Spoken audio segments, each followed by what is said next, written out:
Le Tour de France sur Europe 1 avec Richard Virenque. Bonjour mon cher Richard. Bonjour à tous. Alors avant d'aborder l'étape du jour, comme toujours, un petit coup d'œil sur celle d'hier. Et à l'arrivée, vous aviez 20 sur 20 mon cher Richard, c'est Jasper Philipsen, encore lui. Le Belge s'est une nouvelle fois imposé au sprint, 4e fois sur cette édition. Quand est-ce qu'il s'arrête ce garçon ?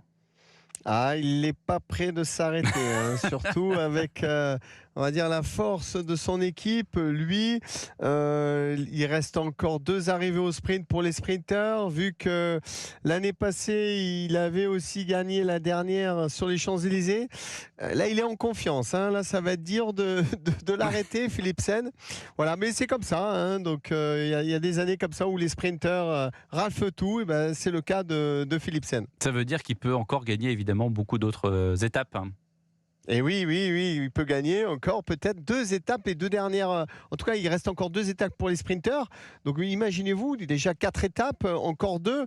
Il pourrait gagner 6 étapes sur le Tour de France. C'est pour ça aussi qu'un certain Mark Cavendish, qui est sorti de la course à cause d'une chute, avait gagné quand même le sprinter Mark Cavendish, plusieurs fois maillot vert, 34 victoires. C'est énorme dans le Tour de France. C'est un record, Oui, non, le record, ça serait 35. Donc, il lui manquait une pour battre un certain Eddy Merckx. Donc, voilà. Mais bon, c'est pour vous dire que les sprinteurs peuvent gagner comme ça des étapes claquées. On va dire que c'est presque facile, mais il faut être là dans l'emballage final et pas avoir froid aux yeux, parce que c'est des personnages assez atypiques, les sprinteurs. Alors aujourd'hui, Richard, c'est la 12e étape du Tour, 168 km entre Roanne et Belleville en Beaujolais. C'est une étape vallonnée. J'imagine qu'ils seront nombreux à vouloir se hisser dans l'échappée du jour. Exactement, les baroudeurs. Je pense que l'axe va être vraiment pour une échappée qui va aller sûrement au bout. Donc il y a pas mal de coureurs qui vont se lancer dans les offensives. C'est presque facile d'être dans l'échappée. Pourquoi ? Parce que ça n'arrête pas de monter, descendre. Et donc quand le parcours est comme celui-là venait, il va y avoir une moyenne très élevée. Je pense que le maillot jaune va contrôler, va laisser faire. Et je vois bien dans l'échappée un certain Van Aert qui n'arrive pas à s'imposer dans le sprint. Et alors il va essayer d'en claquer une en solitaire comme ça ou dans un petit groupe d'échappés.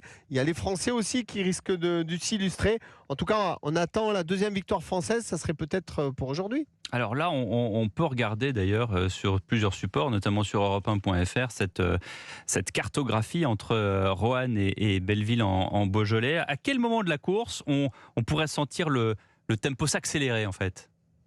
En tout cas, d'entrée de jeu. D'entrée de jeu, il va y avoir des attaques pour prendre la bonne échappée. Et une fois qu'on est dans la bonne échappée, le peloton va laisser filer. Ensuite, pour aller s'imposer, ça sera une autre histoire. Parce que dans les 50 derniers kilomètres, on va monter 3 ascensions. Et là, ça sera vraiment le plus costaud qui pourra s'imposer. En tout cas, toute la journée, ils seront prises. Les températures, elles sont toujours bien élevées. Donc, il va falloir supporter encore la chaleur. Ça va être compliqué à gérer sur un vélo. Mais en tout cas, ça sera un costaud qui va gagner dans l'échappée aujourd'hui. Alors, Tadej Pogacar va batailler avec l'actuel maillot jaune, Jonas Vingegaard, ça c'est certain. Moi, non, aujourd'hui, ils vont se regarder dans le blanc des yeux et ils vont, je pense, demain, ils auront de quoi vraiment batailler. Vraiment, demain, il y a une belle opportunité pour une vraie bagarre. Donc aujourd'hui, je pense qu'ils vont profiter de leur journée et ça va être courtois. Voilà, donc, relation courtoise, exactement, comme on dit. là. Mais il faudra être vigilant, parce que vous savez, le Tour, la chute peut arriver à tout moment. On l'a vu avec Mark Cavendish, donc vigilant. Mais par contre, je pense pas qu'il va y avoir de grandes offensives. Pourquoi ? Parce que c'est des petites côtes. Vous voyez ce que je veux dire ? Par contre, l'étape de demain, là, on aura de quoi vraiment attaquer pour l'arrivée au sommet. Et notre meilleure chance française aujourd'hui ? Il y en a plusieurs. Il y en a plusieurs. Il y a un certain Julien Alaphilippe très remuant, mais qui n'est pas payé. un certain Warren Barguil aussi qui s'est montré aussi remuant.